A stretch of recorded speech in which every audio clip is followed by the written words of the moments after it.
What is going on, guys? Money Webby here, back again on Wednesday. Got a nice 5-game slate here tonight.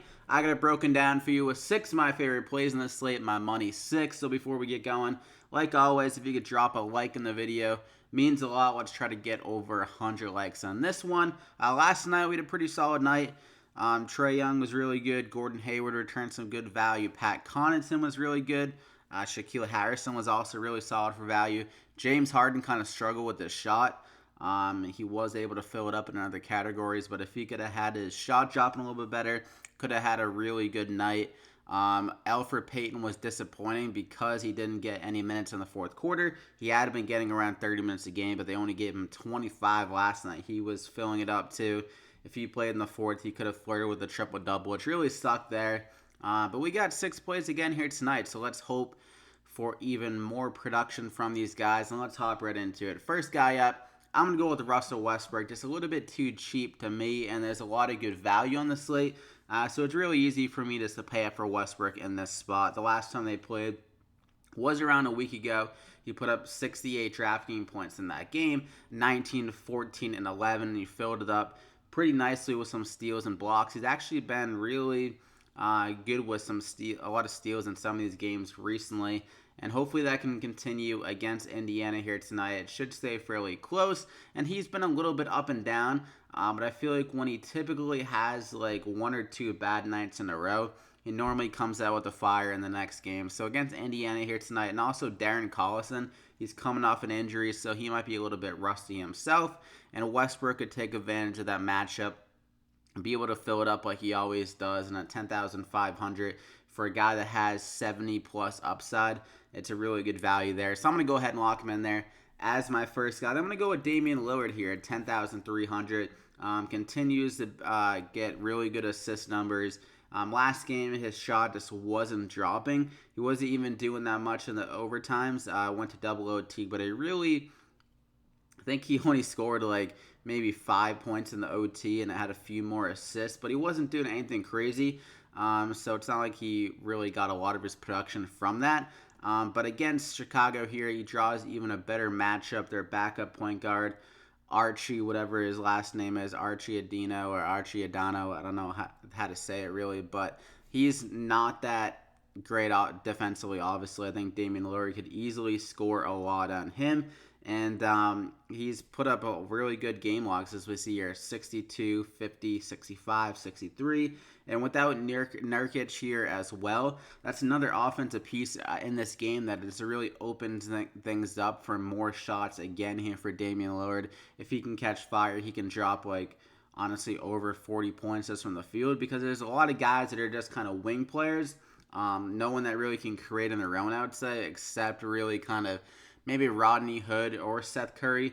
But like ENES KANTER, he's going to enter the starting 5 likely, and he's kind of more just of a guy that's really big on the offensive glass, doesn't really create his own shots, I would say. So DAMIAN LILLARD, he has a really good assist opportunities in this game with all guys that are more catch and shoot and stuff like that. So at 10,300, I think he can get us over 50 to 60 DraftKings points again here tonight. So I'm going to go ahead and lock him in there. Like I mentioned, really good value, so really easy to pair them up. And for my third guy, I'm going to go with DeAndre Ayton here. He's been a little bit quiet the last game.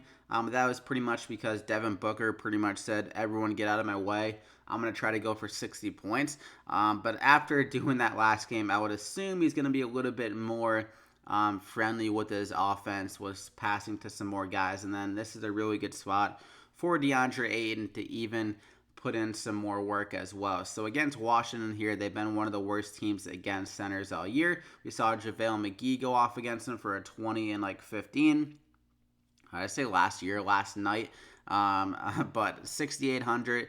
And he had been having some really solid games here and there. He's been very inconsistent to maybe GPP, but this is projected to be the highest scoring game of the slate. It's projected to be very close. So if there's ever a game where DeAndre Ayton goes nuclear, it would be here. It seems like he typically has his big games and plus matchups. He does struggle with some tough matchups. That can happen with the rookies. They can be a little bit soft against the better matchups, but here against Washington should have no trouble. I think he can get us over 40 possible DraftKings points. So I'm going to go ahead and lock him in there as my third guy. Then I want to go with ENES KANTER. He's going to be really chalky, I would imagine, but a 5,000 for a guy that's always been a beast when he's been given minutes. Like just the 2 out of the last 3 games with 20 minutes just off the bench, he put up 31 and 32 DraftKings points. So at 5,000 here, he is up in price, but I think he should be having at least 25 minutes in this game, and I think that's enough here against Chicago. They're another team that's not that great against centers, not that great on the glass, so I could see ENES KANTER getting us a double-double in this game. Nurkic is a guy that gets a lot of rebounds, so that's a big void there for him to fill, and really just solid production as an offensive player. So at 5,000, I think you got to bite the chalk here and go with KANTER. So I'm going to go ahead and lock him in there as my fourth guy. Then Lance Stephenson. I'm guessing that LeBron is out here tonight. He hasn't been playing on back-to-backs recently. And this is the back-to-back for the Lakers. And LeBron also played 34 minutes last night, a few extra minutes than he typically does. So I think this is the game where hopefully Lance Stephenson steps up in this absence. The last 2 games, he has played 25 minutes and done pretty well with them. He is another guy here that does play well when he gets the minutes. He is able to fill it up. And LeBron, I mean, he is a big void in their offense. And Lance Stephenson's kind of the direct backup to him, I would say, when he is healthy. So 3,800, really good value. And this game could easily get out of hand. And Lance Stephenson is a bench player. So maybe if he can just kind of carry the load even when they're down big, just to maybe make some more memes in this game. So I'm going to go ahead and lock him in there as my 5th guy. And for my 6th guy, I'm going to go with Wayne Selden. I mean, this guy has been playing a ton of minutes recently. 40 minutes last night against Toronto. The whole Chicago Bulls team is just falling apart, injury after injury. So Wayne Selden here is probably going to have to get over 30 minutes here again. Another guy here that is pretty solid when he is given the opportunities. And he's currently like the best value, I would say, on Chicago. A lot of those other pieces are moving up in salary, except Wayne Selden. And he had a solid game last night against Toronto. So at 3,600 here against Portland as well. Their wing defense is one of the better spots you can attack them. So 3,600, really good value. I'm going to go ahead and lock him in there. It's so many minutes for a guy that cheap. So that is it for the plays, though.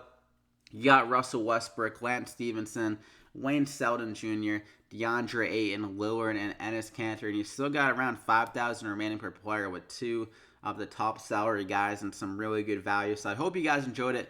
Slap a like if you did. Like I said, over 100 likes. And also, definitely subscribe to the channel if you are interested in playing MLB DraftKings, as I do videos for MLB as well. I'll be uploading one later on today, maybe around like 7 o'clock tonight or something like that. So definitely be on the lookout for that. But good luck here tonight. Hope you win some money, and we'll see you back here again next time.